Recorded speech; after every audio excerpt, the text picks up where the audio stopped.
నొప్పి మాయం సర్జరీ దూరం ఆపరేషన్ లేకుండా మోకాళ్ల నొప్పులకు ఆధునిక చికిత్స ప్రాణ పెయిన్ క్లినిక్.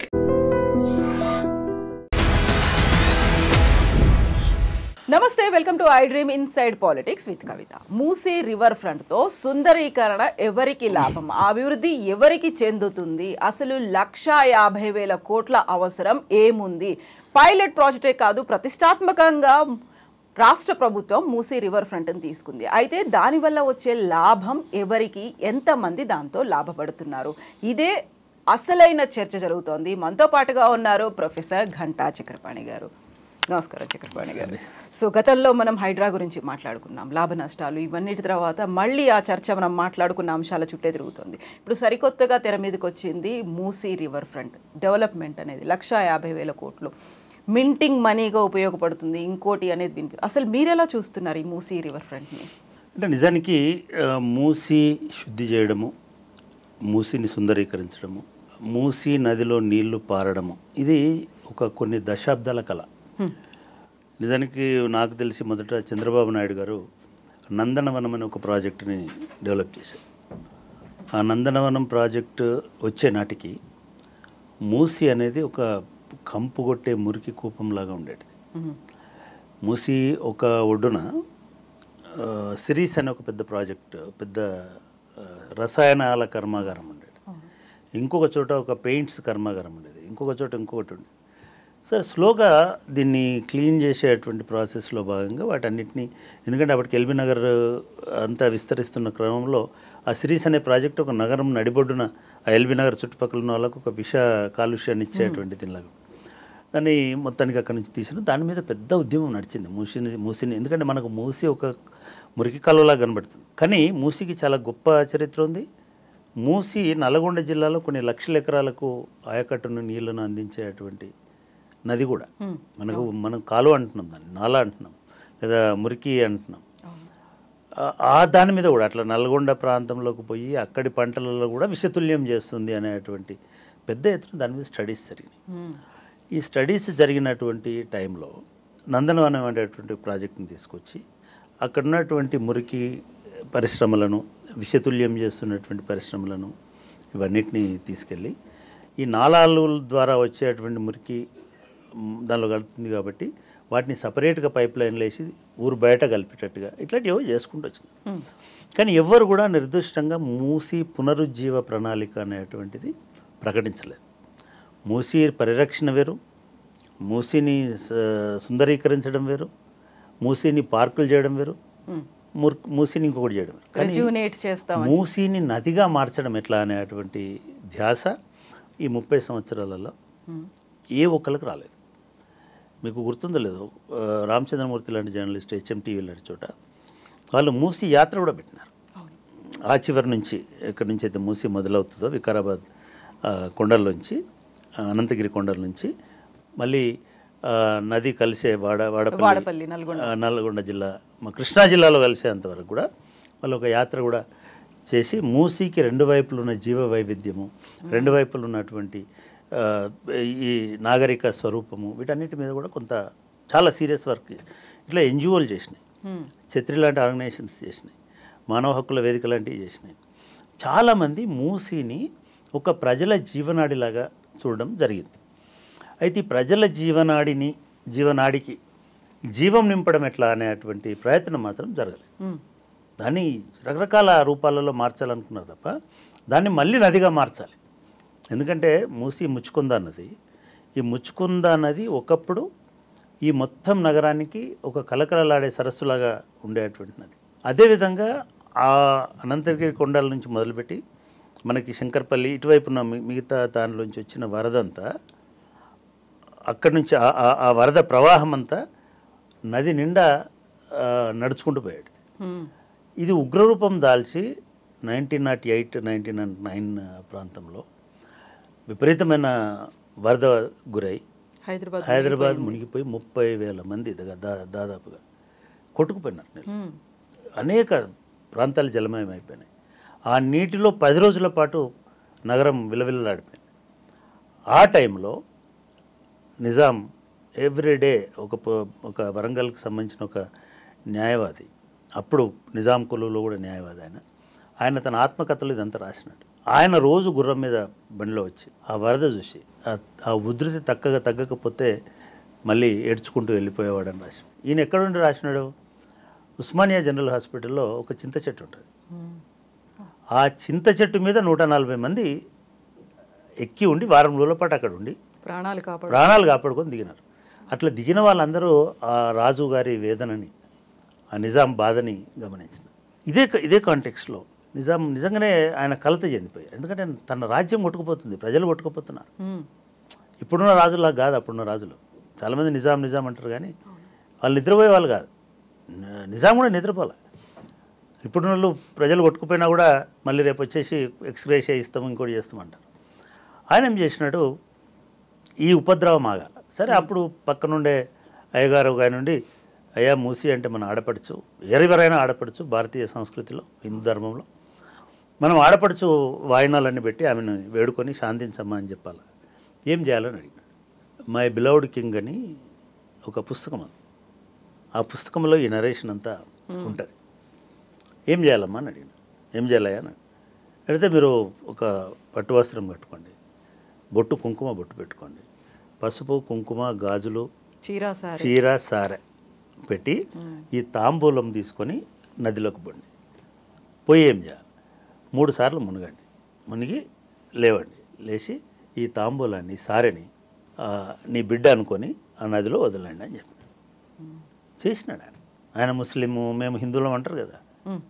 ఆయన రాజు తన ప్రజల కోసము తన మతము, ఆచారము, ధర్మము, సాంప్రదాయము ఇవి వదిలేసి వాళ్ళు చెప్పినట్టు ముక్కు మూసుకొని మునిగి 3 సార్లు ఆ సారెను వదిలి వచ్చినాడు.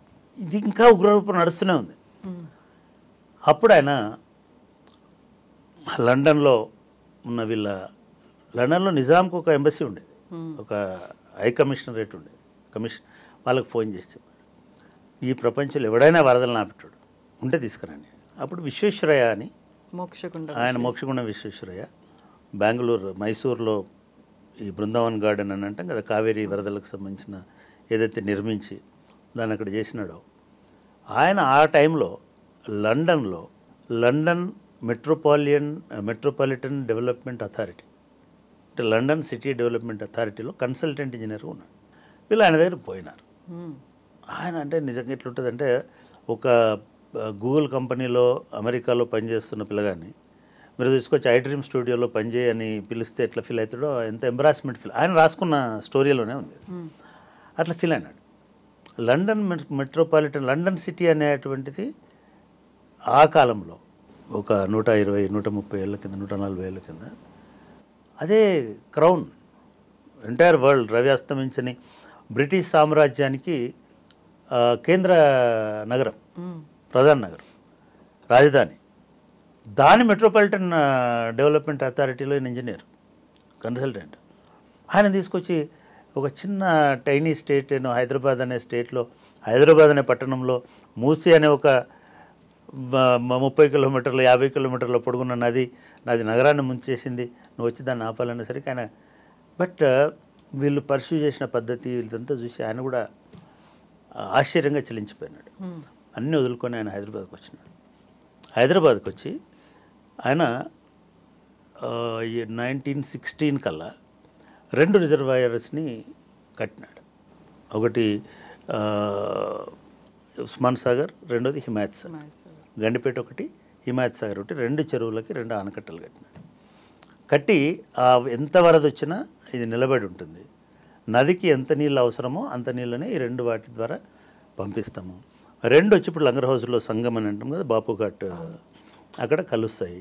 అక్కడ నుంచి నది ఒక నందనవనంలాగా ఈ నది చుట్టుప్రక్కల ప్రాంతాలు ఏర్పడతాయని, ఇది 1916లో వేసినటువంటి ప్లాన్, చేసినటువంటి ప్రణాళిక.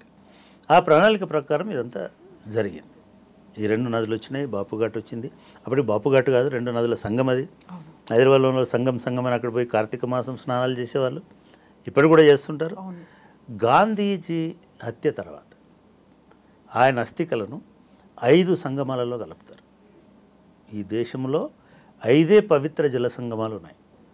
దానిలో ఒకటి ఈసా మూసి నడిచే కలిసే మన హైదరాబాద్లో ఉన్న సంగమం కూడా. అది ఆ తర్వాత బాపు ఘాట్ అయింది అక్కడ. ఎందుకంటే బాపు అస్థికలను తీసుకొచ్చి దానిలో కలిపి అక్కడి నుంచి దాన్ని బాపు ఘాట్ అని పిలవడం, అక్కడ ఒక బాపు స్మారక, గాంధీ స్మారక చిహ్నం పెట్టడంతో అది బాపు ఘాట్ అనేటువంటి.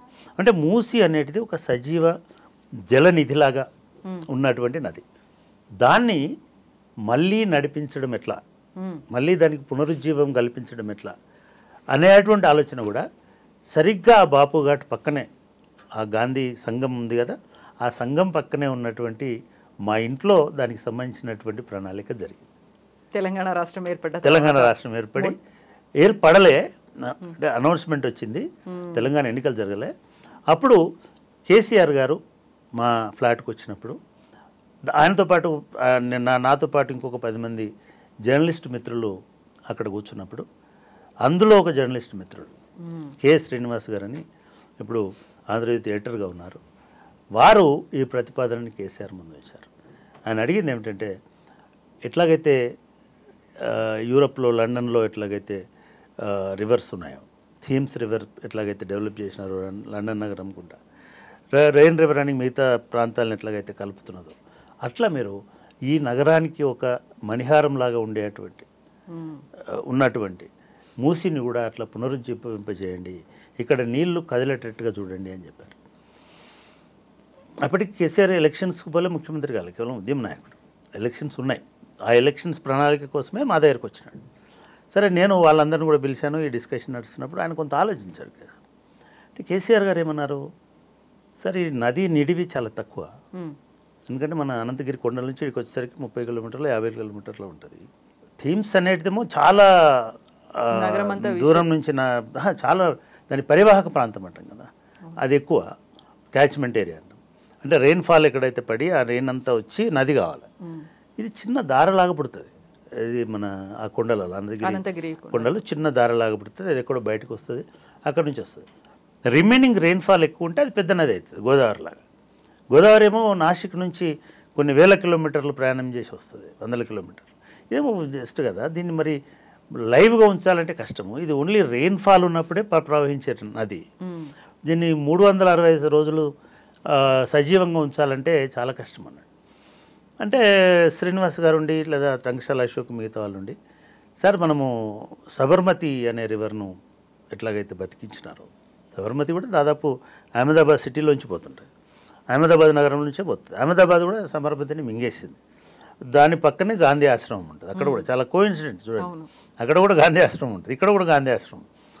సో ఆ రివర్ని ఎట్లాగైతే చేసిన, ఆ రివర్ కూడా నిజానికి దాని పైన పోయి చూసినట్టయితే పెద్ద కొండలు, మిగతా గుజరాత్ రాజస్థాన్ మధ్యలో ఉండేటువంటి ఘాటు, ఆ నుంచి వాటర్ వస్తుంది.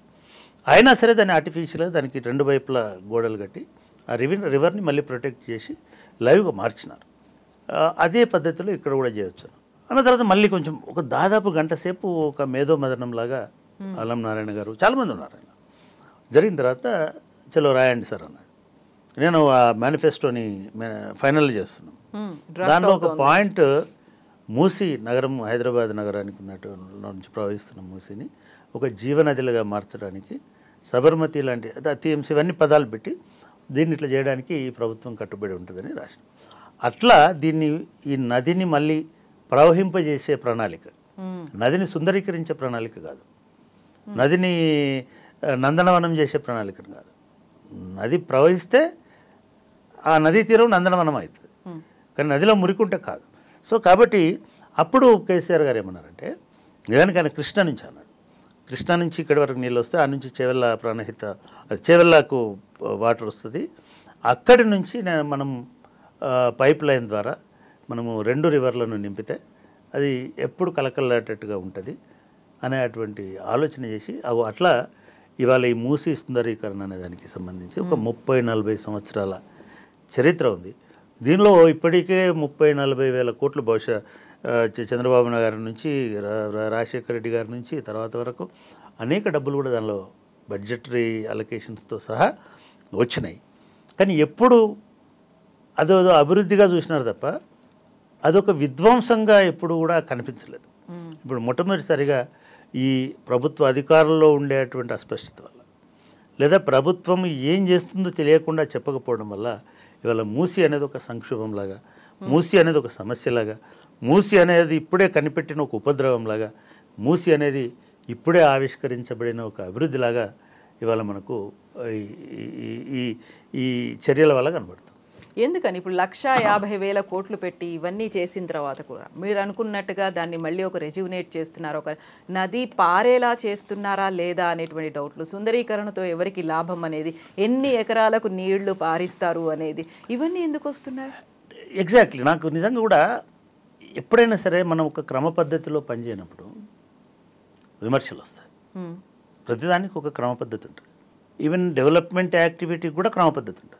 ఇంతకుముందు చంద్రబాబు నాయుడు గారైనా, రాజశేఖర రెడ్డి గారి గవర్నమెంట్లో అయినా, లేదా తర్వాత అయినా, అంటే ఒక 20 సంవత్సరాలు రమారమి 30 సంవత్సరాలు, తెలంగాణ 10 సంవత్సరాలు కలుపుకుంటే ఈ 30 సంవత్సరాల్లో మూసి ఎవరిని భయపెట్టలే. ప్రవహించి భయపెట్టలే, లేదా ప్రవహించకుండా కూడా భయపెట్టలే. ఎక్కడైనా కొంచెం ప్రాబ్లం వస్తే అంతటా వస్తుందండి. నల్లకుంటలో వచ్చేది వర్షం పడితే, లేదా ఇంకొక చోట వచ్చేది. ఈవెన్ మియాపూర్ మీద ఎక్కడేదో అంటే నిజాంపేట అయితే మొత్తం మునిగిపోతుంది.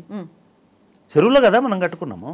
నల్లకుంట, మన జడ్జి గారు ఒక ప్రశ్న అడిగారు, నల్లకుంటలో నా కుంట ఏది, ఎక్కడుంది చూపించండి. మీరు అక్కడ నల్లకుంట కాబట్టి అక్కడ కుంటుందని ఇప్పుడు ఇల్లు కూల కొడతారా అని అడిగినాడు. అవి అట్లాగే మూసి అనేటిది అంటే ఏ నది అయినా మనం ఒకటి గమనించాలి, ఏ నది అయినా ప్రజలకు జీవధారలాగా ఉంటుంది. అసలే అది బక్క చిక్కిపోయి నాగరికతకు కారణం నది. అసలు మూసీ నది ప్రవాహం లేకపోతే హైదరాబాద్ చుట్టుపక్కల వేల సంవత్సరాల కింద మనుషులు నివసించే వాళ్ళు కాదు. నాగరికత ఎక్కడ వచ్చేది?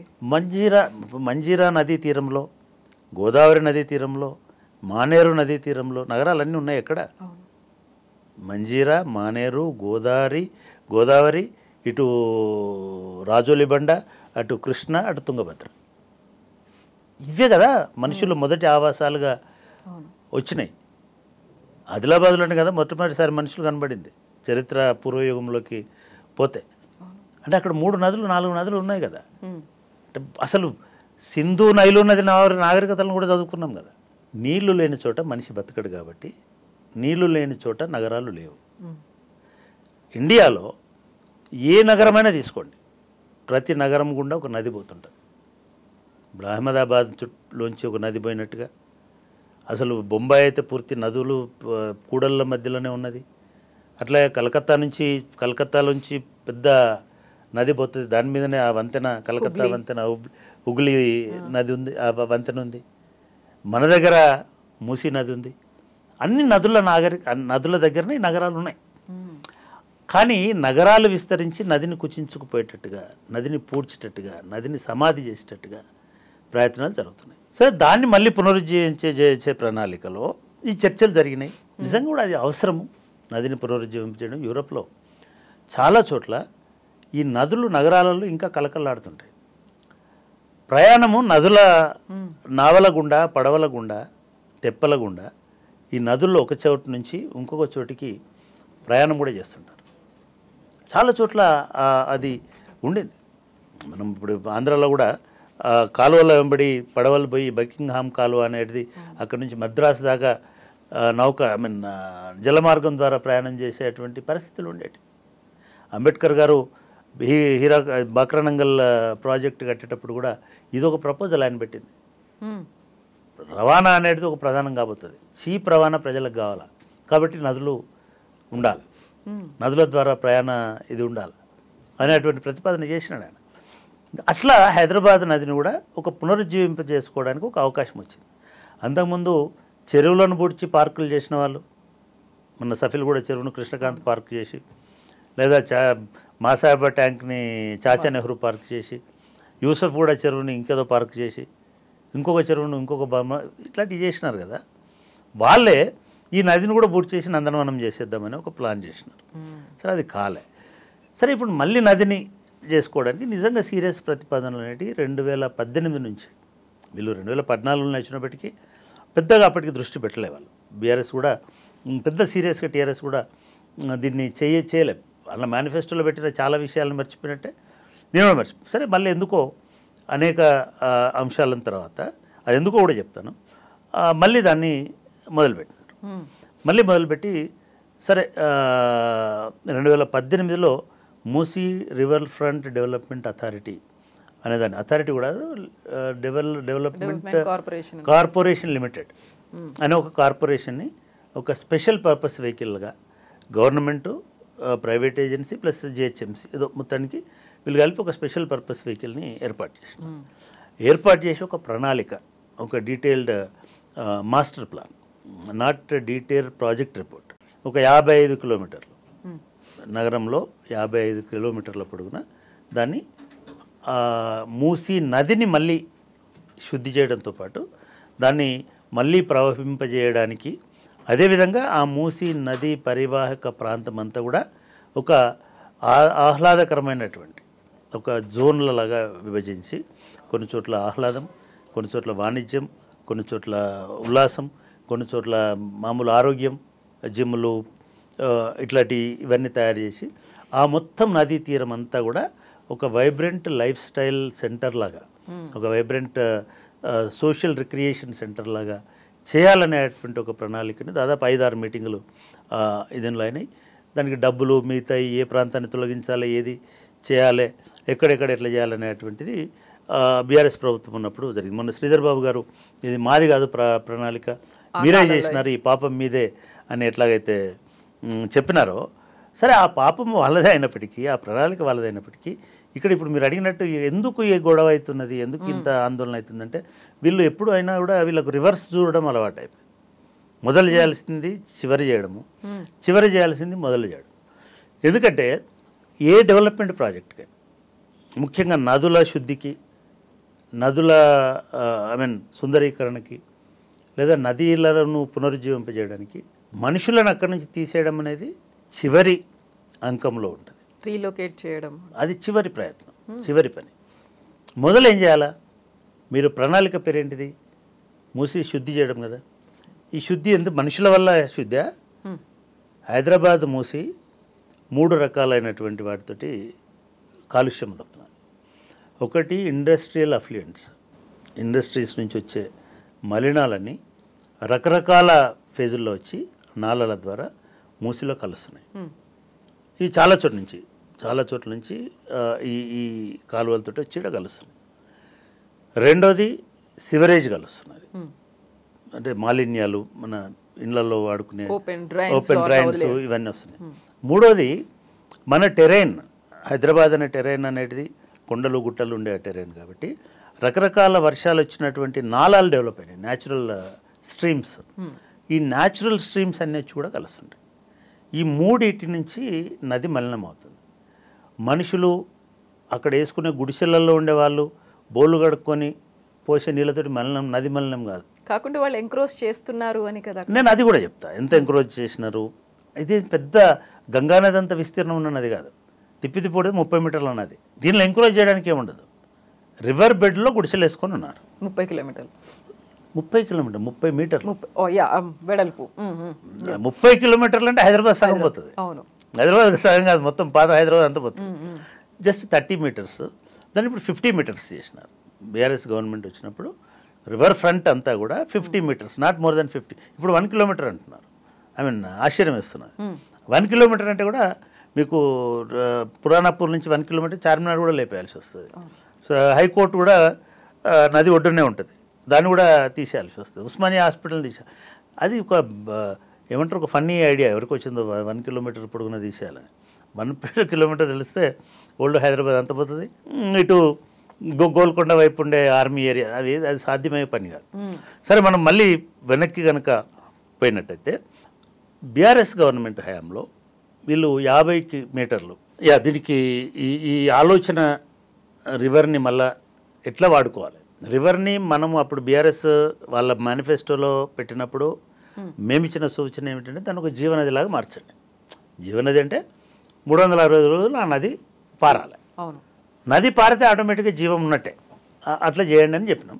దాని వరకు ప్రణాళిక చేసినాం. తారామతి బారాదార్ అని హైదరాబాద్లో ఒక ప్లేస్ ఉంటుంది, గోల్కొండ పక్కన దానిలో టూరిజం ఆధీనంలో ఉంటుంది, టూరిజం రెస్టారెంట్, టూరిజం ఇది కూడా ఉంటుంది అక్కడ. ఈ కేసీఆర్ గారు వస్తూ పోతున్న టైంలో నేను మా ఇంట్లో అంతమందికి చేసే సౌకర్యం చిన్న ఫ్లాట్లో ఉంటా, ఊరు బయట మూసి పక్కనే ఒక ఫ్లాట్. సరే నేను వస్తున్నప్పుడు నేను అన్ని స్నాక్స్ గీక్స్ అంతా చేసే ఇది ఉంటుంది, అరేంజ్మెంట్స్, దానికి కావాల్సిన కట్లరీ ఇదంతా ఒక ఉంటుంది కదా. సో నేనేం చేశానంటే ఆ తారామతి బారాదారిలో ఉండే రెస్టారెంట్ ఉంటుంది కదా, నేను అక్కడ ఆర్డర్ చేస్తే వాళ్ళు తీసుకొచ్చి సర్వ్ చేసాం. ఆ సర్వ్ చేయడానికి వచ్చినటువంటి ఒక పిల్లగాడు, ఆ అబ్బాయి పేరు రాతోడు, వెయిటరు. సరే నాకు తారామతితో ఇంకున్నది ఏంటంటే తెలంగాణ మూమెంట్ అప్పుడు ఈ జాక్ ఉండేది, టూరిజం జాక్ ఉండేది. దానికి రాజమౌళి అని ఒక మిత్రుడు కనున్నారు. ఈ తారామతిలో ఉన్న టూరిజం వర్కర్స్ 50 మంది ఎంతమంది ఉంటారు, వాళ్ళు ధర్నా చేసినప్పుడు నన్ను మాట్లాడడానికి పిలిచేవాళ్ళు. అట్లా వాళ్ళందరూ బాగా పరిచయం. సరే ఈ పిల్లాడు అక్కడ సర్వ్ చేసినాడు, అయిపోయింది, వెళ్ళిపోయినారు. ఒక 3 రోజులకు ఆ పిల్లాడు యూనివర్సిటీకి వచ్చినాడు. నేను అప్పటికి ఇంకా గవర్నమెంట్ రాలేదు, నేను అప్పుడు యూనివర్సిటీలో ప్రొఫెసర్గా ఉన్నాను. అరే రాతో నా స్టూడెంట్ కూడా అబ్బాయి, చాలామంది ఇక్కడ కలుస్తున్న అందరూ నేను మా యూనివర్సిటీలో జరిపించాను. గ్రాడ్యుయేషన్ చేసేటోడు, తర్వాత అయిపోయింది సార్ బిఏ అంటే చలో ఎంఏ చేయమని. అబ్బాయి అప్పుడే ఎంఏ కూడా చేరినాడు. రాతోడు కూర్చోండి కూర్చున్నాడు. అటు జేబులో ఒక టాప్ అంటాం కదా, ఇంత పొడుగు పేపర్, ఫుల్ స్కేప్ పేపరా ఏమంటుంది, అట్లాంటి టాప్ పేపర్ పట్టుకుని వచ్చింది. దాన్ని రోల్ చేసి పరిచాడు. ఏంటిది అని అడిగా. Sir Musi sir, blue print అంటే వాటి స్కెచ్ పెన్తో తనే డిజైన్ చేసి, అటుపక్కన నాగోల్ నుంచి నార్సింగి వరకు మూసి ఎట్లెట్లా పోతుంది అంటే ఉల్టా చెప్పాలంటే నార్సింగి నుంచి నాగోల్ దాకా ప్రవాహం ఇటు నుంచి అటు ఉంటుంది కాబట్టి ఎన్ని కిలోమీటర్ తర్వాత ఎటు తిరుగుతా అంత ఒక మ్యాప్ డిపిక్ట్ చేసి తీసుకుంటాం. ఏమి అన్న అంటే కాదు సార్, మీరు మొన్న మాట్లాడుకున్నారు కదా, అది మంచి ఆలోచన. సరే ఇట్లుంటుంది సార్ మూసి, నీకు ఎట్లా తెలుసు అన్న. సరే నేను అక్కడ ఉంటా సార్ నాగోల్లో, నేను రోజు సైకిల్ మీద నార్సింగిలో ఉండే ఈ తారామతి బారాదారికి 2 సంవత్సరాల నుంచి వస్తున్నాను సార్. నేను వస్తున్నప్పుడు అబ్జర్వ్ చేస్తుంటే ఎక్కడ ఎటు పడుతుంది ఎటు. ఓకే ఫైన్, ఇది బాగా నడుపు తీస్తారు కదనే, మున్సిపాలిటీలో ఉంటుంది మూసీ మ్యాప్, నువ్వెందుకు ఇవ్వాలా? లేదు సార్, ఈ మూసీని కాపాడాలంటే ఈ మూసీకి 2 వైపులా రోడ్డు వేయాలి సార్, డెవలప్ చేయాలి. 2 వైపులా రోడ్ డెవలప్ చేసి దానిలో చెత్త వేయకుండా కూడా వాటికి ప్రొటెక్షన్ వాల్స్, రిటైనింగ్ వాల్స్ పెట్టి ఇది చేయాలి. చేసి అక్కడికి ఆగితే అందులో ఏమీ గొప్పతనం లేదు. వాడు ఏం చేసినాడంటే ఒక 3 చోట్ల బ్రిడ్జిలు కట్టాలి సార్ అన్నాడు. 4 ప్లేసెస్లో బ్రిడ్జిలు కట్టాలి.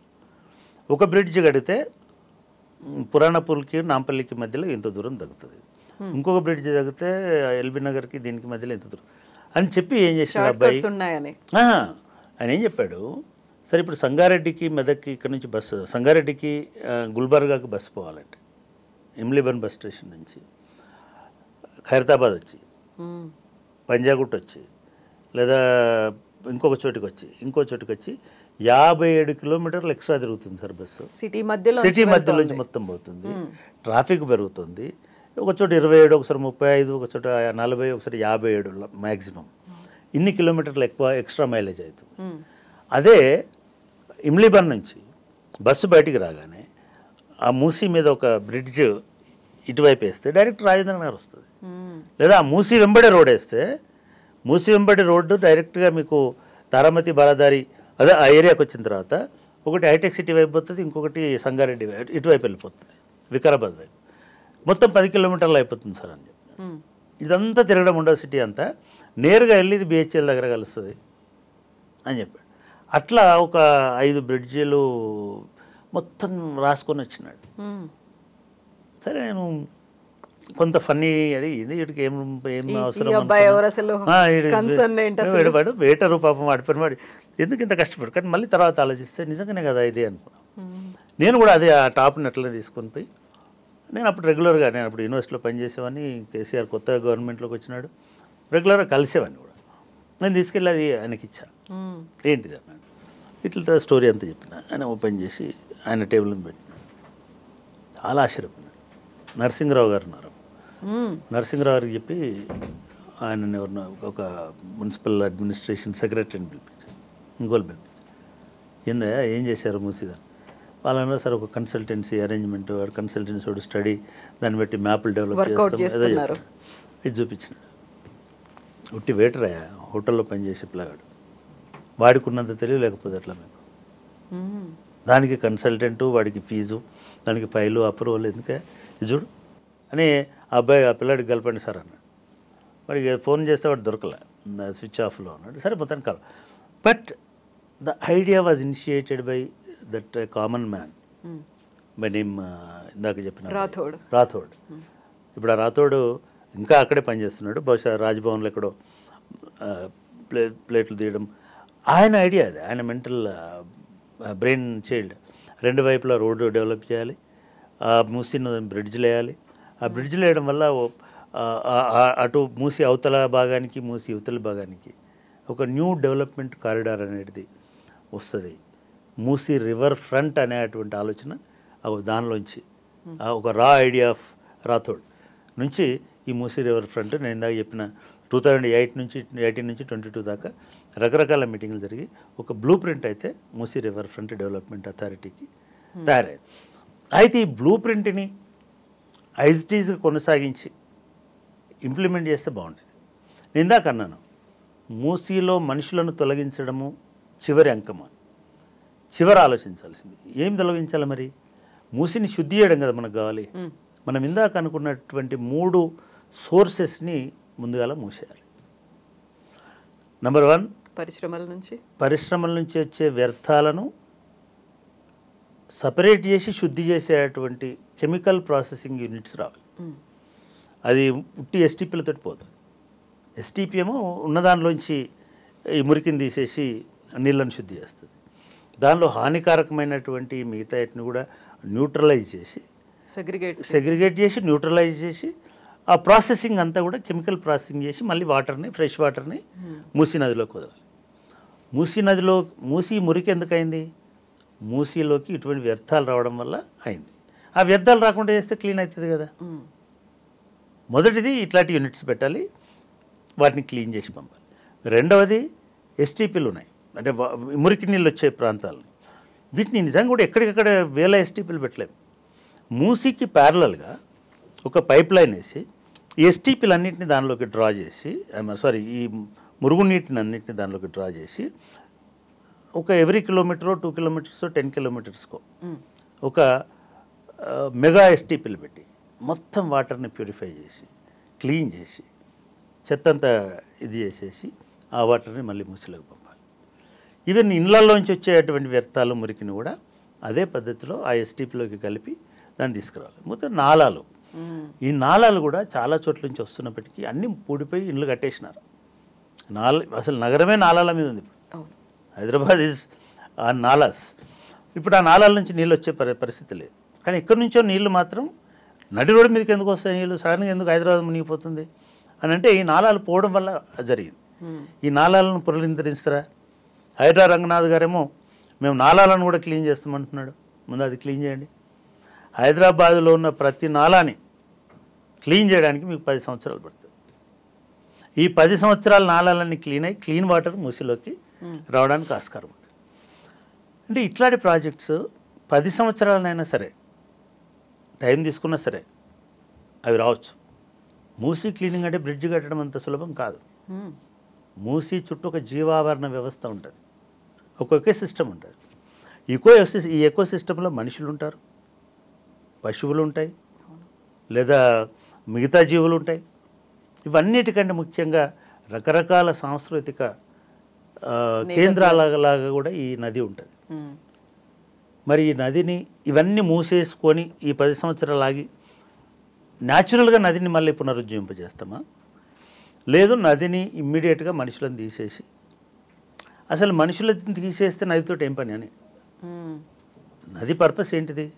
మనుషులు ఉంటేనే నదికి విలువ ఉంటుంది. నది ఉంది కాబట్టి మనుషులు ఉన్నారు కాబట్టి నది ఉండాలి, మనుషులు ఉండాలి. ఇది రెండవ మోడల్. మొదటి మోడల్ ఏమో ఇప్పుడు ఇట్లా మేము వేసి నదిని ఒక సుందర కేంద్రం చేస్తాం. ఇంతకుముందు ఉన్న గవర్నమెంట్ బ్లూ ప్రింట్ ఏముండింది అంటే ఆ నది వెంబడి ఎక్కడెక్కడైతే ప్లేసెస్ గవర్నమెంట్ ప్లేసెస్ ఉన్నాయో అక్కడ రిక్రియేషన్స్ సెంటర్సు లేకపోతే కమర్షియల్ సెంటర్సు లేదా ఎవరికో ఇచ్చి ఎట్లాగైతే మీకు మెట్రో పక్కన ఉన్న వాటిని అన్నింటి మీరు మాల్స్ చేసేదని చేసినారో అంటే మనుషులు అక్కడికి వచ్చి ఒక ఆహ్లాదాన్ని పొందడానికి కావాల్సిన అది ఐమాక్స్లు కావచ్చు, ఐటిక్స్లు కావచ్చు, ఇంకోటి కావచ్చు కొన్ని అట్లాంటివి కట్టాలి. రెండోది రివర్ బెడ్ డెవలప్మెంట్ చేయాలి. అంటే నిజంగానే నది మంచి బ్రహ్మాండమైన స్వచ్ఛమైన నీటితో పారితే బీచ్ కంటే ఎక్కువ సౌకర్యాలు అక్కడ ఉంటాయి. వాటర్ స్పోర్ట్స్ ఉంటాయి, లేదా ఇంకొకటి ఉంటుంది. అంటే ఒక స్వచ్ఛమైన నది బారినప్పుడు అక్కడ కావాల్సినటువంటి రిక్రియేషన్ సెంటర్స్ని ఏర్పాటు చేయాలి. అట్లాంటివి కొన్ని చేసుకోవచ్చు. ఇంకా కొన్ని సోషల్ యూటిలిటీ ఉండేటువంటి ప్రాంతాలు, అంటే మీరు ఒక రిక్రియేషన్ ప్లేస్ అన్నారు, లేదా కొన్ని వేల మంది అక్కడికి వస్తున్నారు. వచ్చినప్పుడు అక్కడ పుట్నాలు అమ్మేవాడో, బజ్జీలు అమ్మేవాడో, లైవ్లీహుడ్ అనేది ఉంటుంది. ఎగ్జాక్ట్ లైఫ్ అనేది రిజ్యునవేట్ అవుతుంటుంది. ఈ లైఫ్ రిజ్యునవేట్ అయినప్పుడే రివర్కి ఒక అందం ఉంటుంది. అయితే నాకు నిజానికి నేను ఇప్పుడు ఈ 3-4 రోజులు నేను కూడా మూసి పక్కనే ఉంటాను. కాకపోతే దానిలో ఉండం, మూసిలో ఎంక్రోచ్ చేసి లేవు. నాతో పాటు 400 మంది ఒక పెద్ద అపార్ట్మెంట్లో ఉంటాం. నాకు ఈ మధ్య నేను ఒక 20 ఏళ్ళ కింద నేను చైనాలో ఒక ఫెలోషిప్లో వెళ్ళాను. ఒక 2 సంవత్సరాలు చైనాలో జరిగిన డెవలప్మెంట్స్ వాటిని స్టడీ చేశాను. నేను చాలాసార్లు అక్కడ యాంగ్జీ రివర్ మీద ప్రయాణం చేసేవాను. యాంగ్జీ రివర్ కూడా ఒక నది మధ్యలో కొన్ని అనేక నగరాల మధ్యలోంచి పోయేటువంటి రివర్, మన గంగా, యమున, కావేరిలా. సో అట్లా అనేక నగరాలు కలిపి ఇప్పటికీ ట్రాన్స్పోర్ట్ అనేటువంటి షిప్స్ ట్రాన్స్పోర్ట్, దానిలో ప్రయాణం చేయడం అనేటువంటిది ఒక పాపులర్ అయితే. ఇది పోగా ఆ నదిలో ఏ ఊరికి వెళ్ళినా ఆ ఊరిలో ఉన్న మనుషుల్ని వీళ్ళని తొలగించలేదు ఎక్కడ, వాళ్ళు అక్కడే ఉన్నారు. ఈ ప్రయాణికులకు, ఈ సందర్శకులకు, ఈ రిక్రియేషన్కి కావలసిన దానిలో వాళ్ళు కూడా భాగం. అంటే రివర్ ఫ్రంట్ డెవలప్మెంట్లో, రివర్ ఫ్రంట్ ఎకానమీలో మూసీ పరివాహక ప్రాంత ప్రజలు కూడా, మీరు 12,800 మంది అంటున్నారు కదా, అవును, వాళ్ళందరినీ కూడా భాగస్వాములు చేయండి. వాళ్ళను 25,000 చెల్లగొడతామంటే కుదరదు, 2 బెడ్రూమ్లు చెల్లగొడతామంటే కుదరదు. ఈవెన్ బీఆర్ఎస్ కూడా అట్లే అనుకుంది. కానీ బీఆర్ఎస్ వాళ్ళ ప్రతిపాదనలో బహుశా 2020లో జరిగిన మినిట్స్లో, మూసీ రివర్ ఫ్రంట్ కార్పొరేషన్ ఆ మినిట్స్లో రాసింది ఏమిటంటే, వీళ్ళను మూసీ పరివాహక ప్రాంతంలోనే రిహాబిలిటేట్ చేస్తామని చెప్పినారు. అక్కడ ప్రభుత్వ స్థలాలు, ఖాళీ స్థలాలు ఇప్పుడు అంతా ఆక్యుపై చేయలేదు కదా. అనుకుందాము ఒక చోట రివర్ బెడ్లో ఇండ్లు ఉన్నాయి, దాని పక్కనే ఒక 10 ఎకరాలు ఉంది. ఈ 12,000 మంది నా 10 ఎకరాలలో కట్టియండి ఇల్లు, డబుల్ బెడ్రూమ్ ఇండ్లు. వాళ్ళకు యాక్సెస్ ఇవ్వండి రివర్ మీద. రివర్ని ఊరికే నీళ్లు బారిస్తా అని చెప్పట్లేదు కదా మీరు. ఈ రివర్ని ఒక ఎకనామిక్ జోన్ లాగా చేస్తామంటున్నారు.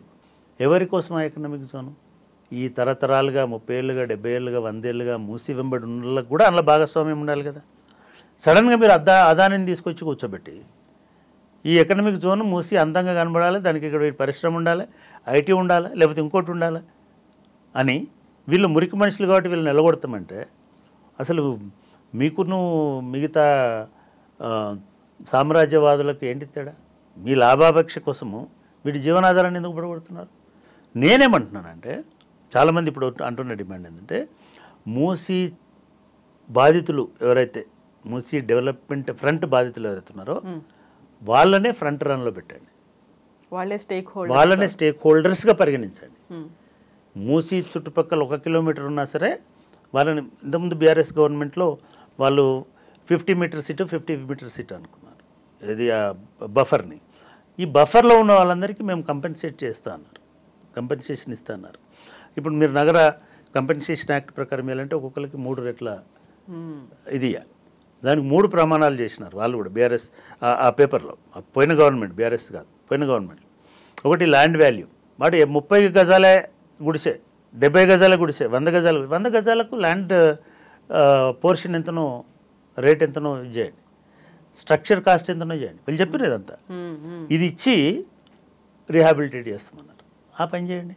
సరే, ఇదంతా ఎప్పుడు చేస్తారు? మీ నాలాలు మూసుకుపోయి, మీ ఇది మూసుకుపోయి, మీ ఎస్టీపీలు పోయి ఆనై మొత్తం నీళ్లు శుద్ధి అయిన లోపు మీరు కట్టియండి. ఇది అవడానికి 10 ఏళ్ళు పడుతుంది. 10 ఏళ్ళు కాకపోతే మీరు యుద్ధ ప్రాతిపదికన 4 ఏళ్లలో కడతాం. ఈ 12,000 ఇళ్ళు కట్టండి, 4 ఏళ్లలో రివర్ ఫ్రంట్లోనే కట్టండి. రివర్ ఫ్రంట్లోనే ఉండండి వాళ్ళు కూడా. అక్కడ 10 మంది, అక్కడ కొంతమంది, అక్కడ కొంతమంది. ఈ రివర్ మొత్తం ఒక activity zone, economy zone, recreation zone అవుతుంది కదా. అక్కడ రిక్రియేషన్ కోసము, ఎకనామిక్ యాక్టివిటీస్ కోసము, సోషల్ యూనియన్ కోసము వచ్చేటువంటి వాళ్ళకి కావాల్సిన సర్వీసెస్ ఉంటాయి కదా. చిన్న ఫిష్ స్టాల్ ఉంటుంది, ఒక 4 ఆలు బజ్జీలు వేసేవాడు ఉంటాడు, ఒక 4 ఇంకోటి వేసేవాళ్ళు ఉంటారు, తినుబండారాలు ఉంటాయి. అట్లాంటి స్టాల్స్లో కూడా వాళ్ళకి రైట్స్ ఇవ్వండి. వాళ్ళ వర్క్ని ప్రమోట్ చేయండి. చివరికి చెప్పులు చేసుకున్నట్టు ఆయన ఉంటాడు, ఆయన అక్కడే చెప్పులు చేసుకొని అమ్ముకునేటువంటి రైట్ ఇవ్వండి. సీతాఫలాలు అమ్మేటోళ్ళు ఉంటారు, వాళ్ళకి అక్కడే అమ్ముకునే రైట్ ఇవ్వండి. ధోబీ ఘాట్లు ఉన్నాయి, అక్కడే ఈ సెంటర్స్ పెట్టండి. వాళ్ళకి కొంత సహాయం చేస్తే డ్రై క్లీన్ సెంటర్స్ పెట్టుకుంటారు. ఇది ప్రపంచంలో అంతటా ఉంది. యూరోప్లో ప్రవహించే నదుల్లో ఉంది. ప్రాచీన ప్రతి సిటీ ఆ ప్రజలను కలుపుకొనే సిటీ డెవలప్ అవుతుంది, నగరం డెవలప్ అవుతుంది, రివర్ డెవలప్ అవుతుంది తప్ప ప్రజలను ఎల్లగొట్టి రివర్ డెవలప్ కాదు. నేనేమంటున్నంటే ఇవాళ మీరు 1,50,000 కోట్లు పెడుతున్నారు. సరే అనుకుందాం, 1,50,000 కోట్లలో మాలాంటి వాళ్ళకి కిలోమీటర్ లోపల ఉన్న వాళ్ళకి 4 రెట్ల రేట్ ఇచ్చి, నా ఫ్లాట్ విలువ ₹1,00,00,000 అయితే 4 కోట్లు ఇచ్చి నన్ను పంపిస్తాం. నాకు ఉపాధి ఉంది, నాకు పెన్షన్ ఉంది, నాకు తెలివి ఉంది, నాకు పని ఉంది. ఏ పని లేకపోతే మీ ఛానల్కి వచ్చి కూర్చుంటా. కానీ అక్కడ రోజు చెప్పులు కుట్టుకునేటానికి ఏముంది? ఆ చుట్టుపక్కల 4 ఇళ్లలో పనిచేసే వాళ్ళకి ఏముంది? తోపుడు బండి నడిపించుకునేటోడికి ఏముంది? చివరికి చెత్త క్లీన్ చేసేవాడు, పాత పేపర్లు కొనేవాడు, ఇనుప సామాన్లు కొనేవాడు కూడా దానిలో ఉన్నాడు. వాడికి ఏముంది? మళ్ళీ నేను చైనాలో నేను దాని మీద స్టడీ చేశాను కాబట్టి ఈ మూసీ డెవలప్మెంట్ ప్రణాళిక అయిపోయి అది నిజంగానే ఒక ఎకనామిక్ సెంటర్. ఈ 55 కిలోమీటర్ల పొడుగున ఒక బ్యూటిఫుల్ కొత్త నగరం, ఒక ఎకనామిక్ సెంటర్ కావడానికి 10 సంవత్సరాలు పడుతుంది. 10 కాదు, 5 పడుతుంది. ఈ 1,200 కుటుంబాల నుంచి ఒక్కొక్కలను పికప్ చేయండి. 12,000 కుటుంబాలు. ఆయన 40 ఏళ్ళ లోపున్నాడు, ఆయన ఒక పనిలో ట్రైన్ చేయండి. ఎవడైనా సరే ఒక 3 నెలలు, 6 నెలలు, సంవత్సరం ట్రైన్ చేస్తే బ్రహ్మాండంగా దాన్ని నడిపిస్తాడు. మీరు అన్నట్టు ఒక దోబీనే ఉన్నాడు, 100 మంది దోబీలు ఉన్నారు. ఈ 100 మంది దోబీలకు న్యూ టెక్నాలజీ తోటి ఇప్పుడు hydrogen wash, nitrogen wash, air wash ఇవన్నీ వచ్చినాయి కదా. ఈ న్యూ టెక్నాలజీని వాడి ఎట్లా శుద్ధి చేయాలి బట్టల్ని అనేది ట్రైనింగ్ ఇవ్వండి. ఇక్కడ లేకపోతే బొంబాయి పంపండి, బొంబాయి లేకపోతే లండన్ పంపండి. దట్ వాట్ ఎగ్జాక్ట్లీ చైనా చేసింది. అది చేసి ఇవాళ నా మోడర్న్ టెక్నాలజీలో ఎవరి వృత్తిని బట్టి, ఎవరికున్న స్కిల్ని బట్టి, వృత్తి అంటే కులం కాదు, ఎవరు ఎంగేజ్ అవుతున్నటువంటి నైపుణ్యాన్ని బట్టి. లేదు ఈ మూసి మొత్తం దీనిలో బాపుఘాట్ పక్కన ఉన్న ఒక గుడి కూడా దానిలో ఎంపుతుంది. అక్కడ 2 పండితులు ఉన్నారు, పంతులు ఉన్నారు, వాళ్ళకు ఇంకొక గుడి కట్టాడు. అంటే గుడి లేకుండా రిక్రియేషన్ ఉండకపోవచ్చు కదా. గుడి కూడా రిక్రియేషనే. గుడి కూడా మనిషికి ఒక మానసిక ఉల్లాసాన్ని ఇచ్చేదే కదా. చలో అది అక్కడ అట్లా. అంటే ఎవరైనా సరే వాళ్ళ నైపుణ్యము, వాళ్ళకున్నటువంటి సాంప్రదాయ వృత్తి, వాళ్ళకున్నటువంటి స్కిల్, దేనిలో అయితే వాళ్ళకు ఎక్స్పర్టైజ్, అట్లా చేయండి. రెండవది, దానిలో చదువుకున్న పిల్లలు ఉన్నారు, వాళ్ళని ఒక 10 మందిని మీరు చెప్తూ ఇప్పుడు అడ్వాన్స్డ్ ఐటీఐ సెంటర్స్ పెడుతున్నారు. టర్నర్లుగా, ఫిట్టర్లుగా, ప్లంబర్లుగా, మిగతా దానిలో చదువు రాకుంటే వాళ్ళని ఆ ట్రైనింగ్ ఇవ్వండి. చదువు వచ్చిన పిల్లలు ఉన్నారు, వాళ్ళకు పునరావాస ప్యాకేజీలో భాగంగా రేపు మేము నిజంగానే ఒక ఏదో ఇండస్ట్రియల్ కారిడార్ న్యూ సిటీ వస్తుందన్నారు కదా, ఫోర్త్ సిటీలో సిటీ అది. దానిలో ఒక ఈ మ్యానుఫ్యాక్చరింగ్ ఇవన్నీ వస్తున్నాయి కదా, దానిలో వాళ్ళని ఎంగేజ్ చేయండి. అంటే ఆఫ్టర్ ఆల్ ఇది ఒక 12,000 మంది సమస్య, 20,000 మంది సమస్య, మా అంటే 25,000 సమస్య. 25 లక్షల మంది సమస్యను కూడా చైనాలో పరిష్కరించినారు. ఆ పని చేయండి. ఎందుకు ప్రొటెస్ట్ చేస్తారండి? అంటే వాడు తోపుడు బండివాడు జీవితం అంతా తోపుడు బండితోటే ఉండాలి, వాడి కొడుకు మళ్ళీ తోపుడు బండి ఉండాలి. వాడి కొడుకుని పికప్ చేయండి. వాళ్ళ చేసి చలో మా దగ్గర మా యూనివర్సిటీ లాంటి చోట వాడిని గ్రాడ్యుయేషన్ చేయించండి. 3 నెలల్లో గ్రాడ్యుయేట్ అవుతాడు. నువ్వు 5 నెలలు కదా నీ ప్రాజెక్ట్ వచ్చేది. అప్పుడు వాడికి ఒక స్టాల్ ఇవ్వండి, 50/50 ఒక స్టాల్ ఇచ్చేసండి. వాడు ఏదో ఒకటి అమ్ముకుంటాడు, కాఫీ షాప్ పెట్టుకుంటాడు, లేకపోతే ఇంకోటి పెట్టుకుంటాడు, పూలు పెట్టుకుంటాడు, ఏది లేకపోతే వాడు ఒక చిన్న పర్ఫ్యూమ్ బాటిల్ షాప్ ఏదో ఒకటి పెట్టుకుంటాడు. అంటే ఇట్లా ఆ మూసీ తీరంలో ఉన్న ప్రజలందరినీ దానిలో పార్ట్గా చేసి స్టేక్ హోల్డర్స్గా చేసి, కేవలం స్టేక్ హోల్డర్స్ కాదు, బెనిఫిషరీస్ కూడా చేసి వీళ్ళని డిస్ప్లే చేసి గవర్నమెంట్ బెనిఫిట్ పొందాలి, అదాని బెనిఫిట్ పొందాలి, అంబానీ బెనిఫిట్ పొందాలి అని అనుకోవడం కాదు. వీళ్ళని కూడా ఆ బెనిఫిట్లో అంతర్భాగం చేస్తే ఇది ఒక గొప్ప మోడల్ అవుతుంది. మిగతా సిటీలు కూడా వీటిని అనుసరించడానికి అవకాశం ఉంటుంది. మీరు లేదు మేము అందరినీ తొలగిస్తాం, మొత్తం గోడ కడతాం, దాని నుంచి మూసిని ప్యూర్గా ప్రవహిస్తాం, పాలలాగా పోతుంటుంది. ఎవరి కోసం అది, ఏం చేసుకుంటావు దాంతో? నది వల్ల ప్రయోజనం ఉండాలి కదా, ప్రయోజనం ఉండింది కదా ఇంతకాలం. చాలా ఉన్నాయి ఇందులో. రేపు బాపు ఘాట్ తీసేయాలి. బాపు ఘాట్లో ఇందాక చెప్పినట్టు గాంధీజీ అస్థికల్ని తీసేస్తావా? ఏదో మోడర్న్ చేస్తావు కదా. మిగపోతే అంబర్పేట శ్మశాన వాటికి ఉంది, తీసేస్తావా? అంటే గుడులు ఉన్నాయి, శ్మశానాలు ఉన్నాయి, జీవితాలు ఉన్నాయి, స్వప్నాలు ఉన్నాయి, శిథిలాలు ఉన్నాయి. భవిష్యత్ ఏమవుతుంది? భవిష్యత్తు ఉంది. వీటన్నిటినీ శిథిలం చేసి బుల్డోజర్లను పంపిస్తా, కూల కొడతా, దీన్ని ఎడారి చేస్తా. ఇది అసలు ఏమాత్రం కూడా ఒక నాగరిక ప్రభుత్వం చేసేటువంటి పని కాదు. నీ అభివృద్ధి ప్రజలతో సమ్మిళితమై ఉండాలి, ప్రజల భాగస్వామ్యంతో ఉండాలి, ప్రజల జీవితాలను మెరుగుపరిచేటట్టు ఉండాలి. రేపటి పిల్లలు, ఈ మూసీ పరివాహక ప్రాంతంలో ఉన్న పిల్లలు రేపు ఈ మూసీ ఎకనామిక్ జోన్కి ఒక బ్యాక్ ఎండ్ ఆర్థిక వనరుగా, బ్యాక్ ఎండ్ సర్వీసెస్ వనరుగా, సేవా వనరుగా, బ్యాక్ ఎండ్ ఒక సహాయ వనరుగా ఉండాలి తప్ప వాళ్ళు లేకుండా అభివృద్ధి అనేటువంటిది సాధ్యం కాదు.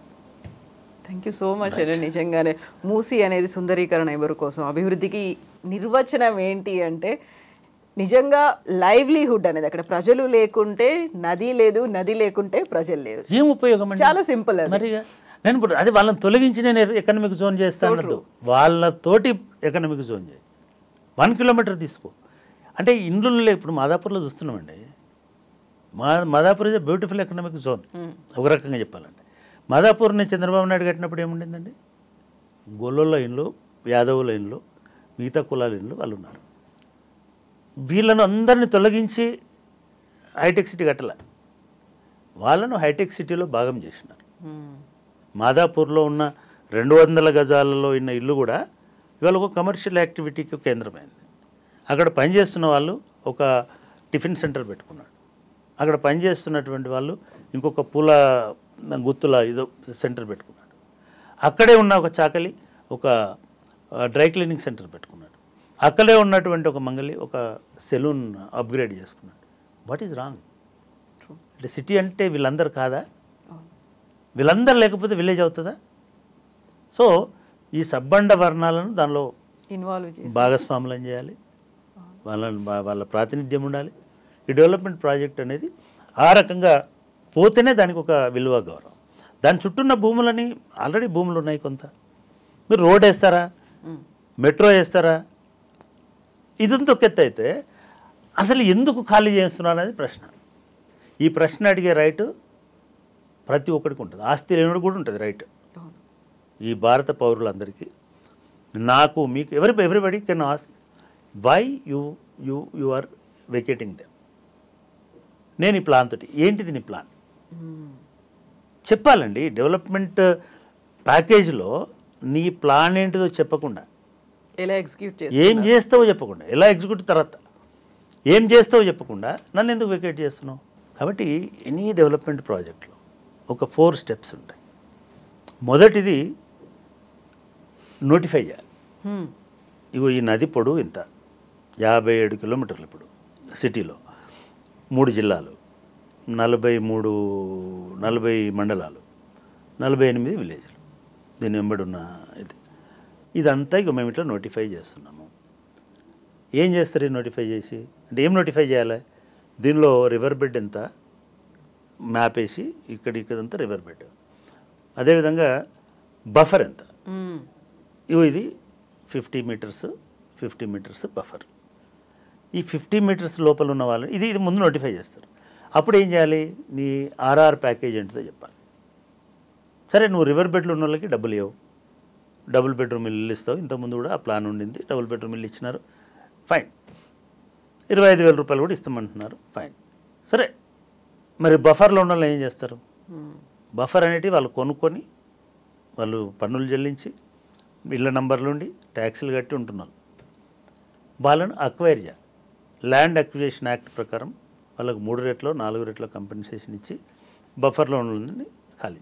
ఇది ఎప్పుడు ఈ మనం ఇందాక ఫస్ట్ ఫేజ్లో చెప్పుకున్న ప్యూరిఫికేషన్ ప్రాసెస్లో మెకనైజేషన్ అంతా జరిగిన తర్వాత ఈ ప్రజలకు కంపెన్సేషన్ ఇచ్చి అప్పుడు నువ్వేం చేయాలి, నోటిఫై చేయాలి. ఆ నోటీస్ ఇచ్చి మనకి ఇప్పుడు పునరావాస నోటీస్ ఇస్తారు కదా, వీళ్ళందరినీ మేము రిహాబిలిటేట్ చేస్తామని, ఈ ప్రాంతాన్ని అంతా మేము ల్యాండ్ అక్విజిషన్ యాక్ట్ ప్రకారం నోటిఫై చేసి వాళ్ళ ఆస్తుల విలువ కట్టేసి వాళ్ళకు కంపెన్సేషన్ పే చేయాలి. మూడోది, అసలు అక్కడ ఎందుకు తీస్తున్నావు, ఎవరి కోసం తీస్తున్నావు చెప్పాలి. ఎందుకంటే ల్యాండ్ అక్విజిషన్ ప్రాసెస్లో పబ్లిక్ పర్పసెస్ అయితే ఒక రకమైన కంపెన్సేషన్ ఉంటుంది, పబ్లిక్ పర్పసెస్ అనేది తీసుకుంటాం. ప్రైవేట్ వాళ్ళకైతే నా ఇష్టం, నేను ఇవ్వచ్చు. కాబట్టి ఈ Musi river front development project ప్రణాళిక ఏమిటి, మీ డీటెయిల్డ్ ప్రాజెక్ట్ రిపోర్ట్తో పాటు మీ బ్లూ ప్రింట్ ఏంటిది, మీ ప్రణాళిక ఏంటిది, ఏం చేయదలుచుకున్నారు దీన్ని. రోడ్ వేస్తామంటే ఇస్తాం, రైలు వేస్తామంటే ఇస్తారు, కానీ నేను అదానికి ఇస్తా అంటే ఎందుకు ఇస్తాం, ఇవ్వరు. అట్లాంటిది రైట్ ఉండదు. కాబట్టి ఈ డిస్టింక్షన్ కూడా చెప్పాలి. ఇక మేము ఇదంతా దీనికోసం సేకరిస్తున్నాం, ఇది మా ప్రాజెక్టు ఉద్దేశం. అప్పుడు మనం అన్నట్టుగా వీళ్ళందరినీ దానిలో భాగస్వాములను చేసి ఇది చేసిన తర్వాత ఈ మొత్తం ప్రాసెస్ అయిపోయిన తర్వాత అప్పుడు ప్రజలకు కావాల్సినటువంటి ప్రత్యామ్నాయం చూపించి దానిలో ఇంకో మాట కూడా ఉంది, ఈవెన్ ల్యాండ్ పుల్లింగ్ కూడా చేస్తాం మనం దీనిలో. సపోజ్ మీ అపార్ట్మెంట్ ఉందనుకోండి, మీ కాలనీ ఉంది, మీ కాలనీ 10 ఎకరాలు అనుకోండి, ల్యాండ్ పుల్లింగ్లో ఏం చేయాలి, దానికి ఏదో ఉంది కదా, 1/3 మీకు ఇవ్వాలి. అంటే మీకు తలా ఒక 100 గజాల రివర్ ఫ్రంట్ షాప్స్ భూమిలో మీకు ఇవ్వాలి. అప్పుడు మీరు పోతారు, దాని మీద మీకు కొంత ఇన్కమ్ వస్తుంది. ఆ రకంగా అది మిమ్మల్ని సపోర్ట్ చేస్తుంది. ఇది డెవలప్మెంట్ ప్యాకేజ్ తయారు చేయడంలో ఇది జరగాలి. ఈ నోటిఫికేషన్ లేకుండా, ఈ ప్రతిపాదన లేకుండా, ఈ డిపిఆర్ లేకుండా, అసలు ఈ ప్రాజెక్ట్ ఎందుకో తెలియకుండా ప్రజలను తొలగించడము, ప్రజలను వాళ్ళు ఏదో ఆక్యుపై చేసినారు, మీ దగ్గర అన్నారు, వీళ్ళు కబ్జా చేసినారు, వీళ్ళు ఆక్యుపై చేసిన, ఎంక్రోచ్మెంట్ చేసిన, అది ఇంకా హైడ్రా కంటే కఠినమైంది. అది ఎంక్రోచ్మెంట్, పేదవాడు ఎంక్రోచ్మెంట్ చేయడండి, పేదవాడు అక్కడ వేసుకుంటాడు గుడిసె, వాడిని లాస్ట్ కూడా వాడికి ఏదో శిథిలాలు గులగొట్టి 10 అంతస్తుల భవనం కాదు, మంచి ఫ్రెష్ వాటర్ వచ్చి రేపు ఇండస్ట్రీ వస్తుంది అక్కడ, లేకపోతే రేపు మొత్తం బ్యూటిఫై అయిన తర్వాత అరే బాబు నీ గుడిసె గట్ట జరుపుకో, అక్కడ జాగు ఉందనంటే వాడు అటు జరుపుకుంటాడు. ఇంత హంగామా చేయాల్సిన అవసరం లేదు, ఇంత భయభ్రాంతులు గురి చేయాల్సిన అవసరం లేదు. నేను ఆ ప్రాంతంలో చూస్తున్నా, మామూలు మార్నింగ్ వాకింగ్ పోతుంటే మన బట్టి 30 మంది 20 మంది జమ అవుతుంటారు. సార్ ఏమవుతుంది సార్, మొన్న మీరు హైడ్రా గురించి బాగుందని చెప్పారు కదా, మొన్న మీరు రేవంత్ రెడ్డి గురించి బాగుందని చెప్పారు కదా, ఇదేం బాగుంది సార్, నీకు కొన్ని రోజులైతే నువ్వు బాగుందని అన్నావు అని మన మీదకి వచ్చి అటువంటి దశలో ప్రజలు కన్ఫ్యూజన్ ఉంచకండి. మీరు మీ ఆఫీసర్లను దానికి విషయం కూర్చోబెట్టి చెప్పమానండి, ఇవో దీనికోసం తీసుకుంటున్నాం, ఈ పర్పస్లో తీసుకుంటున్నాం, ఈ నుంచి 30 కిలోమీటర్లు తీసుకోము, 30 మీటర్లు తీసుకోము, ఆ తర్వాత 30 మీటర్లు, ఏదో ఒకటి చెప్పాలి కదా. ఇగో ఇది రివర్ బెడ్ అంటే ఇది, మీ ఇల్లు రివర్ బెడ్లో ఉందో తెలియదు, మీ ఇల్లు బఫర్లో ఉందో తెలియదు, మీ ఇల్లు కమర్షియల్ జోన్లో ఉందో తెలియదు, ఎవడోడు అర్ధరాత్రి వచ్చేసి BRX అని రాసిపోతున్నాడు. ఇప్పుడు హైడ్రాకి జరుగుతున్నటువంటి హడావిడి హంగామా అదే మూసికి కూడా కనిపిస్తుంది అని. హైడ్రానేమో సంపన్నుల రాజ్యం, దుర్గం చెరువులో ఉన్న వాళ్ళ ఒక్క ఇల్లు ప్రాపర్టీ కలిస్తే ఈ 8,200 మంది జీవితం ఏంటండి, కోట్ల రూపాయలు. ఇక్కడ వీళ్ళకి స్టే ఇస్తారు, నెలలు వాళ్ళు ఆరామ్సే అదే ఇంట్లో ఉండిరి, వాళ్ళకి ఎవరికి మార్క్ చేయకపోతారు, ఎవరికి ఎందుకు మార్క్ చేసినో తెలియకపోయా. కోర్టు కూడా వాళ్ళకి సపోర్ట్గా, మనం మొదటి వీడియోలో చెప్పినామా, రేవంత్ రెడ్డి ఈ రైడ్ పులి మీద దిగాలంటే కోర్టు అడ్డం రావాల్సిందే అని చెప్పినాను. కోర్టు అడ్డం వస్తుంది డెఫినెట్గా అని చెప్పిన. నేను కోరుకుంటున్నా రేపు ఈ మూసీకి కూడా కోర్టు అడ్డం రావాలి. లక్ష్మణ్ గారు లాంటి జస్టిస్ లక్ష్మణ్ అంటే ఆయన బ్రహ్మాండమైన జడ్జిమెంట్ ఏదైతే చెప్పినాడో అట్లా ఈ పేదవాళ్ళు, లేకపోతే ఈ ఈ ఈ ఈ హైడ్రా అంటే హైడ్రా అనొద్దు అంటున్నాడు రంగనాథ్, కానీ ఈ ప్రభుత్వము ఈ మూసీ అనేటువంటిది మీ కోర్టును కూడా లోపలికి తీసుకుని మింగేసేటువంటి పరిస్థితికి రాబోతుంది. నేనేమని అంటున్నానంటే మీ డెవలప్మెంట్ ప్లాన్ని ప్రజల ముందు పెట్టండి. 2 కారణాల రీతి పెట్టండి. ఒకటి మనం ఇందాక అనుకున్న మూసీ డెవలప్మెంట్, రెండోది అక్కడ పెడుతున్న 1,50,000 కోట్లు ఎవరివి, ఎందుకు పెరిగింది, లేదు ఎవరివి అవి, దానిలో మీ డబ్బులు ఉన్నాయి, నా డబ్బులు ఉన్నాయి, మన ట్యాక్సెసే. వాళ్ళేదో ఎక్కడి నుంచో ఆ భూములు అమ్ముకోనో లేకపోతే వాళ్ళ సొంత ఆస్తులతో తీసుకురావట్లేదు ఇవన్నింటినీ. ఈ 1,50,000 కోట్లను ఈ నగరంలో ఉన్న 1 కోటి మంది భరించాలి, మన ట్యాక్సెస్ నుంచి పోవాలి అవి. కాబట్టి నాకు రైట్ ఉండదు, నా డబ్బులు తీసుకున్నావు ఎక్కడ ఖర్చు పెడుతున్నావు అని అడగొద్దని, అది మన రైట్. అది ఎట్లాగైతే అక్కడ ఉన్నవాడు నన్ను లేపుతున్నావు, నువ్వు ఏం చేస్తావు ఇక్కడ అని అడిగే రైట్ కూడా వాడికి ఉంటుందో, అరే బాబు వాడిని లేపుతున్నావు, నా డబ్బులు తీసుకుపోతున్నావు, మరి డబ్బులు పెట్టి ఏం చేస్తావు అక్కడ? జూదం ఆడతావా, క్రికెట్ ఆడతావా, బార్ పెడతావా, నైట్ క్లబ్ పెడతావా? ఏడు ఇన్వెస్ట్ చేస్తున్నాను నేను డబ్బులు, నా ట్యాక్స్ మనీ అదంతా. అగో ఈ రైట్ కూడా మీ అందరికీ, ప్రజలందరికీ ఉంటుంది. ప్రజలందరూ కూడా ఆలోచించాలి. ఒక దిక్కు ప్రజలను నిలగొడుతున్నావు, ఇంకో నుంచి ప్రజల సొమ్ముని తీసుకొచ్చి పెడుతున్నావు. అసలు ఇక్కడ ఏం చేస్తావు? మౌలికంగా మనందరం అడగాల్సిన ప్రశ్న, ఈ మూసిని ఏం చేస్తున్నారు, ఈ ప్రజలను ఏం చేస్తున్నారు, ఈ పైసల్ని ఏం చేస్తున్నారు? ఇది అడిగితే మన తరఫున కోట్లు అడుగుతాయా, లేకపోతే ఇంకోళ్ళు అడుగుతారు నిజమే. కానీ దీన్ని ఓన్ చేసుకున్నప్పుడే ఆ మూసికి, ఆ నదికి, ఆ జీవితానికి, వీటన్నిటికి వెళ్ళి ఉంటుంది. కాబట్టి మూసిని కాపాడుకోవాలనేటువంటిది, మూసి అభివృద్ధిలో అందరం భాగస్వాములు కావాలి, ఈ నగరం భాగస్వామ్యం కావాలని నేను మనస్ఫూర్తిగా కోరుకుంటున్నాను. Thank you so much Chakrapani garu. Thank you. Right అండి, థ్యాంక్ యూ.